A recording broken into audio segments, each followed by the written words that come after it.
ദൂതനായ ഗബ്രിയേലിന്റെ സന്ദേശം കേട്ടപ്പോൾ മറിയം പറഞ്ഞ ഒരു വാക്ക് മാത്രമാണ് ഇന്ന് ലോകത്തെ പ്രചോദിപ്പിക്കുന്നത്. ഇതാ കർത്താവിന്റെ ദാസി, നിന്റെ വാക്ക് എന്നിൽ നിറവേറട്ടെ. മറിയത്തിന്റെ ഈ പ്രതികരണം സാധാരണ ഒരു സമ്മതമായിരുന്നില്ല. അവൾക്ക് മുൻപിൽ അനിശ്ചിതത്വവും ഭയവും ലോകത്തിന്റെ വിധിയും എല്ലാം ഉണ്ടായിരുന്നു. ഇതെല്ലാം മറികടന്ന് അവൾ തിരഞ്ഞെടുത്തത് വിശ്വാസമാണ്. അതെ, ദൈവത്തിലുള്ള വിശ്വാസം.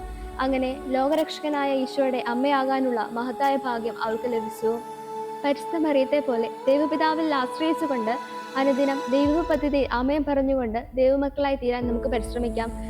ദൈവത്തിന്റെ സ്വരം കേൾക്കുവാനും അത് തിരിച്ചറിഞ്ഞ് മറിയത്തെ പോലെ ഇതാ കർത്താവിന്റെ ദാസി, നിന്റെ വാക്ക് എന്നിൽ നിറവേറട്ടെ എന്ന് പറയുവാനുമുള്ള കൃപാവരത്തിനായി ഈ ക്രിസ്മസ് കാലത്ത് നമുക്ക് പ്രാർത്ഥിക്കാം.